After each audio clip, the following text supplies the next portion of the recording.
సంగతికి స్వాగతం. స్వతంత్ర భారతావని చరిత్రలోనే సంచలన పరిణామం. ఒక కేంద్ర మంత్రి నుంచి ఊహించని కీలక ఆదేశం.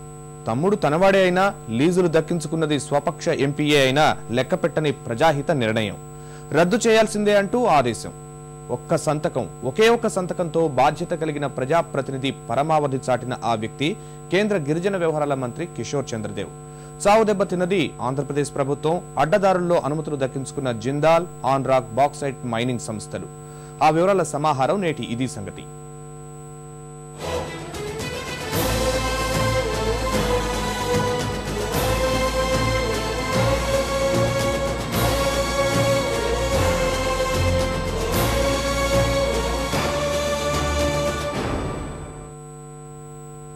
కేంద్ర గిరిజన వ్యవహారాల మంత్రి మన రాష్ట్రానికి చెందిన ఎంపీ వైరిచర్ల కిషోర్ చంద్రదేవ్ తెగువ చూపారు. గిరిపుత్రుల జీవితాలను బలిచేస్తూ అడవి బిడ్డల హక్కుల్ని కాలరాస్తూ అయిన వారికి దోచిపెట్టడమే లక్ష్యంగా విశాఖ మన్యంలో కేటాయించిన బాక్సైట్ అనుమతుల్ని ఒక్క కలంపోటుతో రద్దు చేశారు. ఎన్నిసార్లు చెప్పినా చెవికెక్కని రాష్ట్ర ప్రభుత్వానికి గట్టి సమాధానం చెప్పారు. స్వతంత్ర భారత చరిత్రలోనే తొలిసారిగా ఒక రాష్ట్ర ప్రభుత్వం చేసిన కేటాయింపుల్ని రద్దు చేస్తూ సాహసోపేత నిర్ణయం తీసుకున్నారు. గిరిజన హక్కుల పరిరక్షణలో ప్రభుత్వాలు ఎలా వ్యవహరించాలన్న దానిపై ఓ మార్గనిర్దేశం చేశారు.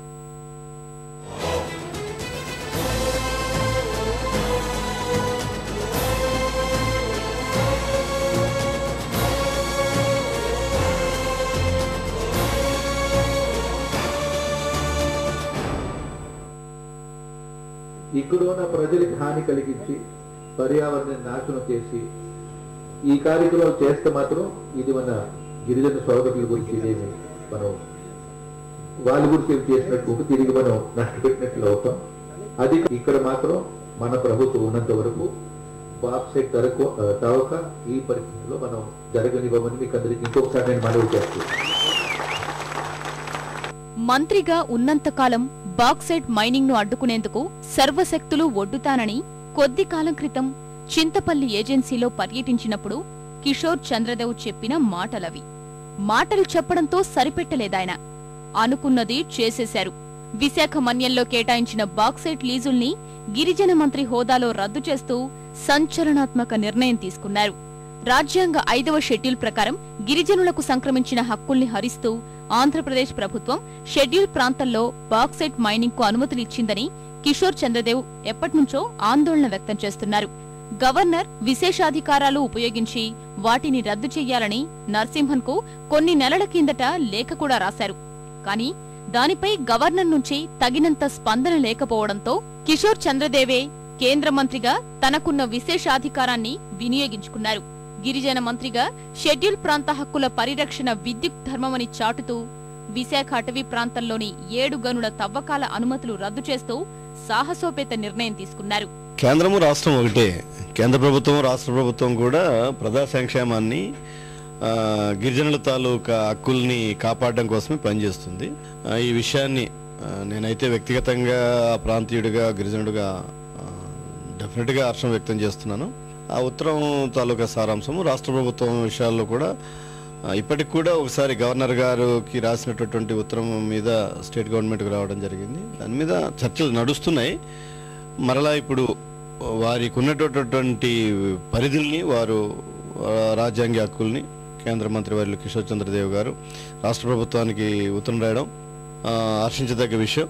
ఇప్పటి వరకు బాక్సైట్ కు వ్యతిరేకంగా వేదికల మీద మాట్లాడుతున్న కిషోర్ చంద్రదేవ్ ఏకంగా లీజులు రద్దు చేస్తూ తానే నిర్ణయం తీసుకుంటారన్న విషయం ఎవ్వరూ ఊహించలేనిదే.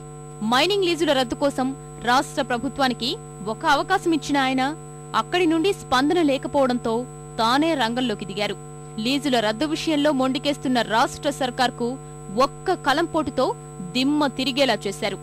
ఒక మంత్రిగా కిషోర్ చంద్రదేవ్ తీసుకున్న నిర్ణయం స్వతంత్ర భారతదేశ చరిత్రలో ఇంతవరకు జరగలేదు. రాష్ట్ర ప్రభుత్వం కేటాయించిన మైనింగ్ లీజుల రద్దుపై ఆయన తీసుకున్న నిర్ణయంపై ప్రజా సంఘాలు, పర్యావరణవేత్తల నుంచి హర్షం వ్యక్తమవుతోంది. ఇందులో చాలా ఇంపార్టెంట్ విషయం ఏంటంటే రాజ్యాంగంలో ఈ గిరిజనుల తాలూకు హక్కులను పరిరక్షించే బాధ్యత అక్కడ గవర్నమెంట్ ఆఫ్ ఇండియాలో ప్రెసిడెంట్ గారికి, ఇక్కడ గవర్నర్ గారికి ఉంది.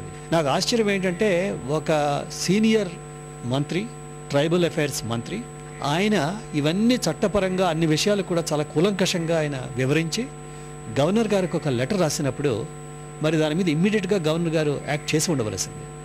కానీ చాలా నాన్పుడుగా దాని మీద ఎటువంటి యాక్షన్ చేయకుండా ఏదో క్లారిఫికేషన్స్ అడగడం, నేను అనుకోవడం ఒక రాజ్యాంగంలో ఉన్నటువంటి ఒక సంస్థ చేయవలసిన పని కాదది. గిరిజన ప్రాంతాల్లో గనుల తవ్వకం వల్ల జరిగే నష్టాలపై మొదట్నుంచి విపులంగా మాట్లాడుతున్న చంద్రదేవ్ ఆ విషయాన్ని అధిష్టానం దృష్టికి తీసుకెళ్లగలిగారు. తన సొంత నియోజకవర్గంలోనే మైనింగ్ జరుగుతుండడంతో తీవ్రంగా వ్యతిరేకించారు.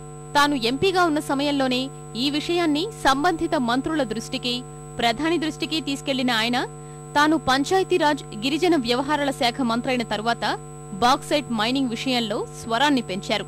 ఇంత తీవ్ర నిర్ణయానికి ముందే సిద్ధమైనందువల్లే తాను మంత్రిగా ఉన్నంతకాలం బాక్సైట్ మైనింగ్ ను ఎట్టి పరిస్థితుల్లో జరగదని కుండబద్దలు కొట్టినట్లు చెప్పగలిగారు.